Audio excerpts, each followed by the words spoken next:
자, 이제 다이브 마스터 파트 3으로 넘어갈게요. 이 단원에서는 우리가 다이빙할 때 꼭 알아야 할 물리학에 대해 다룰 거예요. 혹시 물리라고 하면 좀 부담스럽게 느껴지는 분들도 있을 텐데 걱정 안 하셔도 됩니다. 우리가 다이빙을 할 때 실제로 경험하는 것들을 쉽게 풀어서 설명해 드릴게요. 수심, 압력, 부력 같은 개념들이 왜 중요한지 같이 알아보는 시간이에요. 여러분, 다이빙은 단순히 수중에서 움직이는 활동이 아니에요. 우리가 다이빙을 할 때는 물이라는 환경과 우리 몸이 계속 상호작용을 하게 되죠. 그래서 물과 물체가 어떻게 작용하는지를 이해하는 게 정말 중요해요. 이번 장에서는 부력의 중요성과 압력이 인체에 미치는 영향에 대해 이야기할 것입니다. 이제 여러분이 단순히 자신과 자신의 상황에만 집중하는 것이 아니라 고객의 신체와 그들에게 발생할 수 있는 상황으로 인식을 전환해야 한다는 점을 기억해야 합니다. 이 단원을 마치고 나면 여러분은 4가지 목표를 달성해야 합니다. 첫 번째는 밀도가 다이빙과 어떻게 관련되는지를 설명할 수 있어야 해요. 두 번째는 아르키메데스의 원리와 그게 왜 부력과 연관이 있는지를 알아야 하죠. 세 번째는 간단한 공식을 사용해서 부력을 계산할 수 있어야 하고요. 마지막으로 수심에 따라 압력이 어떻게 변하는지도 계산할 수 있어야 해요. 이 4가지는 이후 파트에서도 계속 쓰이는 기본 개념이니까 꼭 익혀두세요. 그럼 우리가 이번 단원에서 어떤 내용을 배우게 될지 간단히 소개할게요. 먼저 물리학 소개를 통해 물리 개념의 기초를 다지고요. 물의 물리적 성질을 알아봅니다. 다음은 여러분이 많이 들어봤을 아르키메데스의 원리, 그리고 이 원리를 바탕으로 부력 계산을 해볼 거예요. 마지막으로 수심과 압력의 관계를 다루는 압력의 원리까지 배웁니다. 어려운 내용처럼 들릴 수도 있지만 다이빙을 더 잘하고 안전하게 즐기기 위해 꼭 필요한 내용들이에요. 이제부터는 다이빙에 영향을 주는 물리학 개념을 좀 더 깊이 알아보는 시간입니다. 여러분, 물리학이라고 하면 조금 어렵게 느껴질 수 있는데요. 사실 우리가 수중에서 느끼는 부력, 압력, 빛, 소리, 온도 같은 것들이 전부 물리학과 관련이 있습니다. 오픈워터 과정에서 이미 간단히 소개된 주제지만 여러분은 이제 다이브 마스터 후보니까 더 깊고 구체적으로 다루게 됩니다. 이 내용들은 단순히 이론으로 끝나는 게 아니라 실제 수중에서의 판단과 행동에 직접적인 영향을 줍니다. 프로페셔널로서 꼭 알고 있어야 하는 부분이에요. 물속에서 사물이 커 보이거나 가까워 보이는 경험 해보셨죠? 그게 바로 굴절 때문입니다. 빛이 공기에서 물로 들어올 때 속도가 달라지면서 방향이 꺾이게 되는데요. 이걸 굴절이라고 해요. 사람의 눈은 원래 공기 중에서 정확히 초점을 맞추도록 되어 있어서 물속에서는 왜곡된 시야가 생깁니다. 그래서 마스크가 꼭 필요한 거고요. 빛이 한 매질에서 다른 매질로 이동할 때 꺾이거나 휘어지는 현상. 이게 우리 시야에 어떤 영향을 주는지 이해하면 실제 다이빙 중 혼란을 줄일 수 있어요. 예를 들면 우리가 수중에서 어떤 물체를 볼 때는 그 물체로부터 출발한 빛이 물과 마스크의 유리면을 통과하고 마스크 안의 공기 공간으로 통과한 다음 다이버의 눈에 도달하기 때문에 이렇게 서로 다른 매질을 통과할 때 굴절이 발생합니다. 결국 빛이 마스크를 통과하면서 굴절에 의해 물체는 약 33% 크게 보이는데 이것은 약 25% 더 가깝게 보이는 효과와 같습니다. 산란은 빛이 입자나 물질에 부딪혀서 여러 방향으로 흩어지는 현상이에요. 예를 들어 수중에 부유물이 많으면 시야가 흐려지죠. 그게 산란 때문입니다. 물은 공기보다 밀도가 높고 더 많은 입자가 떠 있기 때문에 산란이 더 강하게 일어나요. 그래서 수중에서는 시야 확보가 어려울 수 있고 손전등 같은 인공광원이 필요한 경우도 있습니다. 물속에서 사진을 찍어보면 빨간색이 잘 안 보이고 전체적으로 푸르딩딩한 사진이 나오는 경험 해보셨을 거예요. 그 이유는 바로 색상 손실입니다. 빛은 파장에 따라 에너지가 다르죠. 파장이 긴 빨간색부터 주황, 노랑, 초록, 파랑, 남색, 보라색의 순서대로 수심이 깊어질수록 물에 흡수돼서 사라집니다. 그래서 깊은 수심에서는 파란색만 남게 돼요. 그러나 다이버가 수중 물체를 휴대용 다이빙 라이트로 비추면 그 물체의 원래 색상이 드러납니다. 그래서 수중 촬영을 할 때는 카메라 라이트를 쓰거나 화이트 밸런스를 맞춰주는 게 중요한 거죠. 이런 색 손실은 수심이 깊어질수록 더 심해지고 그만큼 조명 선택도 중요한 포인트가 됩니다. 수중에서는 소리가 굉장히 빠르게 전달됩니다. 공기보다 약 4배 빠르다고 하죠. 이 말은 누군가가 소리를 냈을 때 방향을 파악하기가 어렵다는 뜻이에요. 물속에서는 양쪽 귀에 소리가 도달하는 시간 차이가 현저히 줄어들기 때문 방향 감각이 흐려질 수 있습니다. 그래서 시각적 신호나 접촉 신호 같은 비언어적 의사소통이 중요한 거고요. 소리의 전달 속도와 특성을 알면 수중에서 훨씬 더 효과적으로 의사소통을 할 수 있습니다. 다이버는 물속에서 공기 중에서보다 약 25배나 더 빨리 체온을 잃게 됩니다. 이 말은 같은 온도라도 물속에서는 훨씬 더 추위를 느낀다는 거예요. 수온이 낮은 곳에서 오래 다이빙할수록 저체온증 위험도 높아지고요. 그래서 보온 장비 선택이 정말 중요합니다. 드라이 슈트, 웻 슈트, 후드, 장갑 등을 상황에 맞게 잘 착용해야 안전하게 다이빙할 수 있어요. 부력은 다이빙에서 정말 중요한 개념이에요. 물체가 물에 들어가면 그 물체는 자기 부피만큼 물을 밀어내고 그 밀려난 물의 무게만큼 부력을 받아요. 이게 바로 아르키메데스의 원리죠. 그래서 부력은 3가지 상태로 나뉘어요. 양성 부력이란 물보다 가벼워서 물에서 뜨는 상태고, 중성 부력이란 물체의 무게가 밀어낸 또는 같은 부피의 물의 무게와 같아서 물속에서 뜨거나 가라앉지 않는 상태를 말하며, 음성 부력이란 물체가 물보다 무거워서 가라앉는 상태를 말합니다. 크기가 같아도 내용물이나 밀도에 따라 어떤 건 뜨고 어떤 건 가라앉을 수 있다는 걸 기억하세요.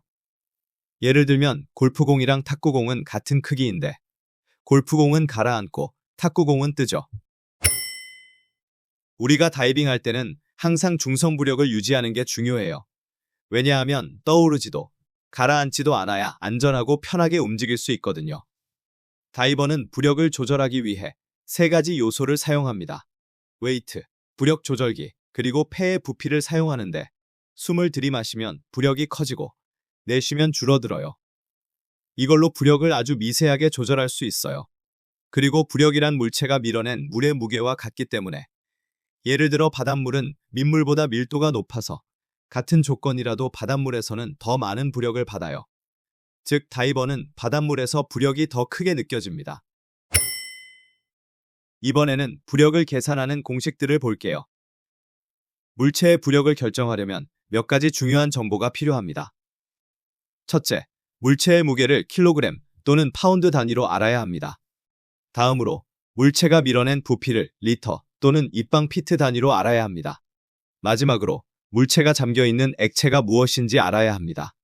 부력을 계산하는 공식은 물체의 부피에 물의 무게를 곱한 값을 물체의 무게에서 빼줍니다. 이때 미터식에서는 부피는 리터로, 무게는 킬로그램으로 계산하고 영국식에서는 부피는 입방피트로, 무게는 파운드로 계산하면 돼요. 즉, 물체의 무게에서 같은 부피의 물의 무게를 빼주는 방식이에요. 이 계산을 통해 양성, 음성, 중성 부력을 구분할 수 있어요. 그럼 실제로 계산을 해볼까요? 미터식과 영국식 예시를 읽고 문제를 풀어보세요.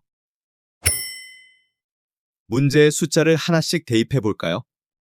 미터식 예시에서 물체 무게는 20kg이고 부피는 15리터이며 바닷물 밀도는 1.03kg/리터입니다. 부력 이꼬르 20-15 곱하기 1.03 이꼬르 4.55kg. 따라서 이 물체는 음성 부력입니다. 영국식 예시에서는 물체 무게가 55파운드고 부피는 0.75 입방피트, 바닷물 밀도는 64파운드/. 입방피트입니다. 부력 이꼬르 55 마이너스 0.75 곱하기 64 이꼬르 7파운드. 따라서 이 물체는 음성 부력입니다. 이렇게 실제 값을 넣어서 계산하면 우리가 얼마나 무거운지 혹은 얼마나 뜨는지를 수치로 확인할 수 있어요. 압력이라는 건 표면을 누르는 힘 또는 무게입니다. 스쿠버 다이빙에서는 주변 압력이라는 표현을 많이 써요. 절대 압력이라고 부르기도 하는데 같은 의미이고요. 모든 압력원이 가하는 총 힘이라는 의미입니다. 이건 우리 몸 주위, 즉 물속에서 우리를 둘러싸고 있는 전체 압력을 의미합니다. 지표면에서는 일기압인데 물속에서는 수심이 10m 또는 33피트 내려갈 때마다 1바 또는 1기압씩 더해지게 돼요. 즉 수심 20m에서는 대기압 1기압 플러스 수압 2기압해서 총 3기압이 작용하고 있는 거예요. 여기서 기억해둘 건 1바 이꼬르 1기압 14.7ps라는 점이에요. 이 수치는 압력 계산과 다이빙 계획을 세울 때 꼭 필요합니다. 반대로 높은 산 위에서는 머리 위를 누르는 대기 즉 공기의 무게가 적기 때문에 압력이 1기압보다 낮아져요. 게이지 압력은 다이버의 장비가 특정 유형의 압력 관련 정보를 측정하고 표시하는 방식을 의미합니다. 게이지 압력은 대기압을 무시하고 다른 압력원에 실제 가해지는 힘만을 측정합니다. 기억하세요. 일반은 1기압과 같습니다. 1기압은 또한 14.7psi와 같습니다. SPG 판도값을 바에서 PSI로 전환하려면 14.7을 곱해주면 되고 반대로 PSI에서 바로 전환하기 위해서는 14.7로 나누어주면 됩니다. 수심도 마찬가지로 미터에서 피트로 전환하려면 3.3을 곱해주면 되고 피트에서 미터로 전환하려면 3.3을 나누어주면 됩니다. 수심을 주변 압력으로 변환하는 과정은 상당히 간단합니다. 단 머리 위의 대기압과 머리 위의 수압을 모두 고려해야 해요. 미터식으로 압력 P는 수심을 10으로 나눈 값에 1을 더해도 되고 수심 더하기 10의 값에 나누기 10을 해도 돼요. 그럼 실제로 계산을 해볼까요? 미터식과 영국식 예시를 읽고 문제를 풀어보세요. 공식의 숫자를 하나씩 대입해볼까요? 미터식 예시. 바닷물에서 수심 14m일 때의 주변 압력은 얼마인가? 압력 P는 수심 14m 나누기 10의 값에 1을 더하여 2.4바가 됩니다. 영국식 예시. 바닷물에서 수심 46피트일 때의 주변 압력은 얼마인가? 압력 P는 수심 46피트 나누기 33의 값에 2를 더하면 약 2.39 기압이 됩니다. 이번에는 반대로 압력에서 수심을 계산하는 방법을 알아볼게요. 미터식 공식은 수심 D는 압력 P-1에 10을 곱하거나 압력 P 곱하기 10에서 마이너스 10입니다. 영국식 공식은 수심 D는 압력 P-1에 33을 곱하거나 압력 P 곱하기 33에서 마이너스 33입니다. 여기서 P는 주변 압력이고 D는 수심이에요. 공기 1기압은 수면에서의 대기압이니까 수심에 따른 압력은 대기압을 뺀 나머지 부분이 수압입니다. 주변 압력을 수심으로 변환하는 과정 또한 매우 간단합니다. 다시 강조하지만 상층 대기의 무게와 상층 수압의 무게를 모두 고려해야 합니다. 그럼 실제로 계산을 해볼까요? 미터식과 영국식 예시를 읽고 문제를 풀어보세요. 이제 정답을 계산해 봅시다. 미터식 계산은 수심 D는 3.4바 마이너스 1한 다음 10을 곱하면 24m가 됩니다. 또 다른 방법으로는 3.4바 곱하기 10한 다음 10을 빼면 마찬가지로 24m가 됩니다. 영국식 계산은 수심 D는 3.4바 마이너스 1을 한 다음 33을 곱하면 79.2피트가 됩니다. 또는 3.4바 곱하기 33 한 다음 33을 빼면 마찬가지로 79.2피트가 됩니다. 우리가 다이빙을 하는 해수와 강이나 호수 같은 담수는 밀도가 달라요. 그 차이를 반영하려면 몇 가지 약어를 알아둘 필요가 있어요. P는 압력, D는 수심, MSW는 해수미터, MFW는 담수미터, FSW는 해수피트, FFW는 담수피트. 약어는 공식에서 매우 중요하며 공식마다 다른 약어가 사용될 수 있습니다. 담수에서는 해수보다 밀도가 조금 낮아서 같은 수심이라도 압력이 조금 낮게 나와요. 그래서 담수 전용 공식을 따로 사용해야 해요. 담수 기준 압력 계산에서 미터식 공식은 P는 D 나누기 10.3 플러스 1 또는 P는 D 플러스 10.3 나누기 10.3이고 영국식 공식은 P는 D 나누기 34 플러스 1 또는 P는 D 플러스 34 나누기 34입니다. 담수 기준 수심 계산에서 미터식 공식은 D는 P-1 곱하기 10.3 또는 D는 P 곱하기 10.3-10.3이고 영국식 공식은 D는 P-1 곱하기 34 또는 D는 P 곱하기 34-34입니다. 이걸 기억해두면 담수 환경에서 압력과 수심을 계산할 때 정확한 값을 알 수 있어요. 여러분, 우리가 사용하는 다이빙 수심계나 컴퓨터는 대부분 해수를 기준으로 설계되어 있어요. 그런데 담수에서 다이빙을 할 경우 수심이 조금 다르게 나옵니다. 왜냐하면 해수가 담수보다 무거워서 같은 압력에서도 수심이 다르게 측정되거든요. 그래서 실제 수심을 구할 땐 담수 보정값 1.03을 곱해줘야 해요. 미터식 공식은 미터 담수 MFW는 미터 해수 MSW 곱하기 1.03이고 영국식 공식은 피트 담수 FFW는 피트 해수 FSW 곱하기 1.03입니다. 즉, 게이지의 해수 기준으로 수심이 표시된다면 담수에서는 이 수심이 조금 더 깊다는 뜻이에요. 이번엔 반대로 담수에서의 실제 수심이 주어졌을 때 이게 해수에서는 몇 미터로 표시될까? 이걸 계산해보는 공식이에요. 이번에는 1.03으로 나누어 줍니다. 미터식 공식은 미터 해수 MSW는 미터 담수 MFW 나누기 1.03이고 영국식 공식은 피트 해수 FSW는 피트 담수 FFW 나누기 1.03입니다. 즉, 담수에서 실제로 20m를 내려갔더라도 해수 기준으로는 약 19.4m쯤으로 게이지에 표시된다는 뜻이에요. 그럼 실제로 계산을 해볼까요? 미터식과 영국식 예시를 읽고 문제를 풀어보세요. 계산 결과를 정리해보면요. 미터식 예시, 담수에서 다이버의 수심 게이지가 20m를 표시할 때 그 다이버의 실제 수심은 얼마인가에서 담수 수심은 20이고 여기에 곱하기 1.03을 하면 20.6m가 됩니다. 영국식 예시, 다이버의 수심 게이지가 60피트를 표시할 때 담수에서 그 다이버의 실제 수심은 얼마인가에서 담수 수심은 60피트이고 여기에 곱하기 1.03을 하면 61.8피트가 됩니다. 이런 식으로 해수 기준 게이지 값을 담수에서 사용할 때는 1.03을 곱해서 실제 수심을 구해줘야 합니다. 이번엔 반대로 계산해 볼게요. 미터식과 영국식 예시를 읽고 문제를 풀어보세요.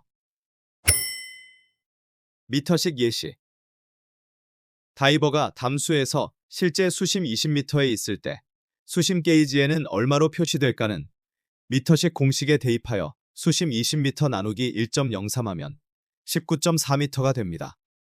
영국식 예시, 다이버가 담수에서 실제 수심 60피트에 있을 때 수심 게이지에는 얼마로 표시될까는 영국식 공식에 대입하여 수심 60피트 나누기 1.03하면 58.25피트가 됩니다. 여러분, 다이빙은 단순히 수중에서 움직이는 활동이 아니에요. 우리가 다이빙을 할 때는 물이라는 환경과 우리 몸이 계속 상호작용을 하게 되죠. 그래서 물과 물체가 어떻게 작용하는지를 이해하는 게 정말 중요해요. 이번 장에서는 부력의 중요성과 압력이 인체에 미치는 영향에 대해 살펴보았습니다. 이제 여러분은 단순히 자신과 자신의 상황에만 집중하는 것이 아니라 고객의 신체와 그들에게 발생할 수 있는 상황으로 인식을 전환해야 한다는 점을 기억해야 합니다. 이번 챕터에서는 물리학 속의 물의 물리적 성질, 아르키메데스의 원리, 부력 계산, 압력의 원리에 대해 다루었습니다. 이러한 주제들을 이해하는 것은 다이브 마스터 후보자로서 여러분에게 매우 중요한 핵심 지식입니다. 이제 복습 문제를 풀어보면서 오늘 배운 내용들을 다시 한번 정리해 보겠습니다. 물의 밀도는 공기의 밀도와 어떻게 비교되는가? A. 물은 공기보다 밀도가 낮다. B. 물은 공기보다 약 800배 더 밀도가 높다. C. 물과 공기는 밀도가 같다. D. 공기가 물보다 더 밀도가 높다. 정답 B. 물은 공기보다 약 800배 더 밀도가 높다. 입니다. 이 말은 같은 부피일 때 물이 공기보다 훨씬 더 무겁다는 뜻이에요. 그래서 공기 중에서는 쉽게 들 수 있는 물건도 물속에 들어가면 더 큰 저항을 받거나 부력을 경험하게 되는 거죠. 이 차이 덕분에 우리가 다이빙을 할 수 있는 환경이 만들어지는 겁니다. 2. 아르키메데스의 원리에 따르면 유체에 잠긴 물체는 어떻게 되는가? A. 무게와 상관없이 가라앉는다. B. 치환된 유체의 무게와 같은 크기의 부력을 받는다. C. 금속으로 만들어졌을 때만 뜬다. D. 항상 뜬다. 정답 B. 치환된 유체의 무게와 같은 크기의 부력을 받는다입니다. 아르키메데스의 원리에서 물, 공기 등 유체 속에 완전히 또는 부분적으로 잠긴 물체는 그 물체가 밀어낸, 즉 같은 부피의 유체의 무게만큼 부력을 받는다는 것입니다. 즉, 물체가 물속에 들어가면 물에 잠긴 부피와 같은 물의 무게만큼 부력을 받게 되는 것이죠. 무게가 97kg인 물체를 바닷물에 넣었을 때 해당 물체가 113리터의 물을 밀어낸다면 이 물체의 부력은 얼마인가? A. 23.8kg의 양성 부력을 가진다. B. 23.8kg의 음성 부력을 가진다. C. 19.4kg의 양성 부력을 가진다. D. 19.4kg의 음성 부력을 가진다. 정답 C. 19.4kg의 양성 부력을 가진다. 입니다. 여기서 중요한 개념이 바로 아르키메데스의 원리예요. 물체가 물에 들어가서 밀어낸 바닷물의 무게가 자기 무게보다 크면 양성 부력, 즉 물 위로 뜨려는 힘을 받게 되죠. 이 경우 물체는 97kg인데 113리터의 바닷물, 무게로는 약 116.4kg을 밀어냈기 때문에 미터법 공식, 부력은 물체의 무게 마이너스 치환된 부피리터 곱하기 물의 밀도, 킬로그램 퍼 리터에 대입해서 계산하면 97kg 마이너스 113리터 곱하기 1.03kg 퍼 리터는 마이너스 19.4kg이 됩니다. 결과적으로 19.4kg 더 가볍게 작용해서 양성 부력이 생기는 거예요. 담수에서 실제 수심이 36m 119피트인 다이버는 수심 게이지에 어떤 수심을 보게 되는가? A. 30m 98피트, B. 34m 111피트, C. 35m 115피트, D. 정답 없음. 정답 C. 35m 115피트입니다. 공식 미터 해수 MSW 이꼬르 미터 담수 MFW 나누기 1.03에 대입하여 수심 36m 나누기 1.03 하면 34.95m, 약 35m가 됩니다. 지금까지 SDI 다이브 마스터 과정의 세 번째 파트를 함께 살펴보았습니다. 혹시 오늘 강의 내용 중에서 궁금하신 점이나 추가 설명이 필요한 부분이 있으면 알려주세요.